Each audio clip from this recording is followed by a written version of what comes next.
നിങ്ങളുടെ ഫേവറേറ്റ് സീരിയലുകൾ ടിവിയിൽ വരുന്നതിന് മുൻപേ സൺ നെക്സ്റ്റ് ആപ്പിൽ കാണാം. ഇനി എല്ലാവർക്കും മുൻപേ കാണൂ.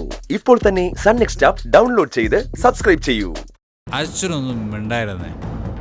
മേഡം പറയട്ടെ. എന്താ ചോദിച്ചത്? ഒരു പകർച്ചവ്യാധി വീട്ടിൽ വന്ന പാലിക്കേണ്ട ചില ആചാരങ്ങളുണ്ട്. അതെന്താ പാലിക്കാത്തന്നല്ലേ? എനിക്ക് സൗകര്യമില്ല.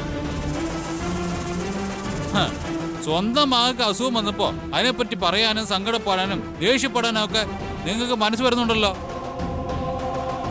നിങ്ങൾ പറഞ്ഞല്ലോ ഈ വീട്ടിലെ വേലക്കാരി എന്റെ ഭാര്യ നന്ദിനി, അവൾ അസുഖം വന്ന് കിടന്നപ്പോ മക്കൾക്ക് നോൺ വെജ് കഴിച്ചേ പറ്റൂന്ന് പറഞ്ഞ് പുറത്തുനിന്ന് മട്ടൻ ബിരിയാണി വാങ്ങിക്കൊണ്ട് വന്നത് ആരാ? പത്മാമ്മയാടോ അല്ലേ? ഞാൻ പറഞ്ഞിട്ടും അച്ഛൻ പറഞ്ഞിട്ടും അവരെ ഇരുത്തി കഴിപ്പിച്ചാരാ? മാഡം. അത് രോഗിക്ക് ബുദ്ധിമുട്ടാണെന്ന് പറഞ്ഞപ്പോ അവളങ്ങ് ചത്തുപൊക്കോട്ടെ എന്ന് പറഞ്ഞത് ആരാ? നിങ്ങളല്ലേ? നിങ്ങൾക്കിപ്പോ എങ്ങനെയാ ഇത് പറയാൻ പറ്റുന്നത്? എടാ, എനിക്ക് എന്റെ മോളുടെ കാര്യം പ്രധാനമാണ്. അവൾക്ക് എന്തേലും സംഭവിച്ച ആരെയും ഞാൻ വെറുതെ വിടില്ല. ആണോ? എങ്കിൽ ഞാൻ ഒരു കാര്യം ചെയ്യാം. മാഡത്തിന് ഒരു തോക്കിന്റെ ലൈസൻസ് ഞാൻ സംഘടിപ്പിച്ചു തരാം. അപ്പൊ പിന്നെ ഈ പ്രശ്നം വരില്ലല്ലോ. ഒരുപാട് സംസാരിക്കുകയും വേണ്ട. ദേഷ്യം വരുന്നവരുടെ അടുത്ത് തോക്കെടുത്തത് എന്ന് പൊട്ടിച്ചാ മതിയല്ലോ.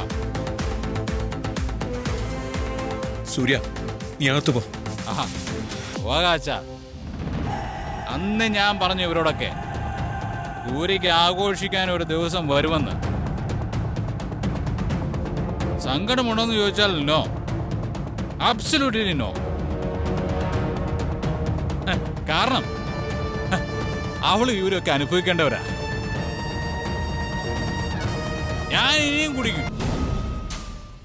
ചെയ്യാൻ പാടില്ലാത്ത എല്ലാ കാര്യങ്ങളും ചെയ്യും. ദിവസങ്ങളോളം നന്ദിനി ചലനമറ്റ മരണത്തിന്റെ തൊട്ടടുത്ത് കിടന്നപ്പോ ഈ വീട്ടില് ഇവര് നടത്തിക്കൂട്ടിയ ആഘോഷങ്ങളും മുഴുവൻ കണ്ടിരുന്നവനാ ഞാൻ.